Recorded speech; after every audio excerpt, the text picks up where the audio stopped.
स्वागत दोस्तों इस नए वीडियो में। इस वीडियो में आज हम बात करेंगे आईएएस में लेटरल एंट्री के संबंध में। आपने देखा होगा ये सैटरडे को एक एडवर्टीजमेंट जारी किया गया जिसमें 45 लोगों के आईएएस यानी यूपीएससी के एग्जाम के थ्रू जो सेलेक्ट होते हैं उसके लेटरल एंट्री यानी डायरेक्ट एंट्री के लिए एक एडवर्टीजमेंट निकला।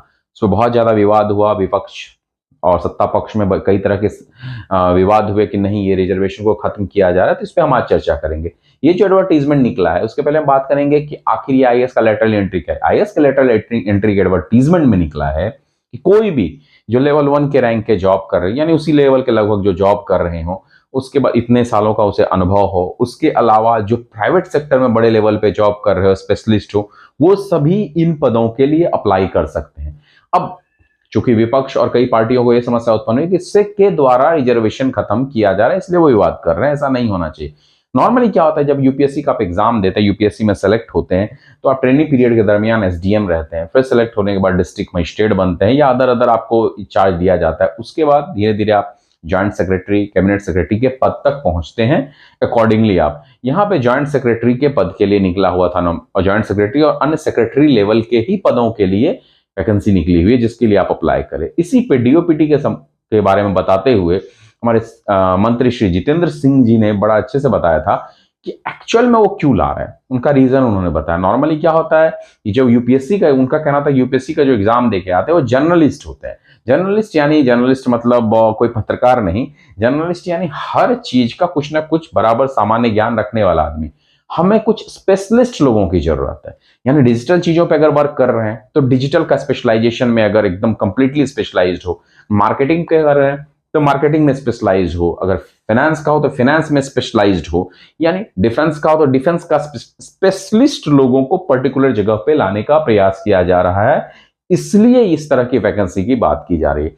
45 वैकेंसी अभी निकली हुई है और इससे पहले 2017 के बाद से स्टार्ट हुआ। 2017 में जो हुआ था वो एक्चुअली एक रिपोर्ट के तहत, एक नीति आयोग की एक रिपोर्ट के तहत ये किया गया था कि हमें स्पेशलिस्ट लोगों की जरूरत है, लेकिन उन्होंने गवर्नमेंट जॉब वालों को ही प्रेफर दिया था जो क्लास 1 के थे, जिनके पास अनुभव था वो अप्लाई करें और अप्लाई करने के बाद इस तरीके के जॉब में आए।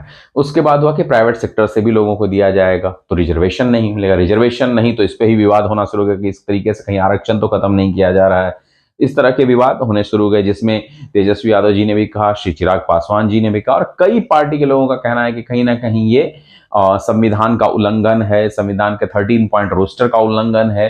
अगर देखा जाए तो इसमें आरक्षण की आवश्यकता है, इसमें आरक्षण नहीं तो कहीं ना कहीं आरक्षण को सरकार खत्म करना चाहती है। कई मुद्दों पे बहस शुरू हुई और इस तरीके से लेटरल एंट्री का ये विवाद। लेकिन 2018 से जब रिक्रूटमेंट शुरू हुआ तो उसके बाद होते होते लगभग अभी जो काम कर रहे हैं कम से कम 63 लेटरल एंट्री के तहत ऐसे ऐसे पदों पे कार्य ऑलरेडी कर रहे हैं। सरकार का ये मानना था कि ऐसे पद पे अगर लेटरल एंट्री से लोग आएंगे तो उसका डिपार्टमेंट किस तरीके से स्वीकार करेगा कि नहीं करेगा, लेकिन अभी तक किसी तरह की समस्या उत्पन्न नहीं हुई। इसलिए फिर से 45 वैकेंसी दोबारा निकाली गई और फिर ये तय किया गया कि चलो ठीक है अभी फिर से कर सकते हैं और स्पेशलिस्ट लोगों को लाया जाए स्पेशलिस्ट वर्क के लिए।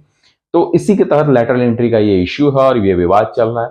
आपका क्या कहना है इसके संबंध में जरूर बताइए। वीडियो अच्छा लगे तो लाइक से सब्सक्राइब करिए। धन्यवाद।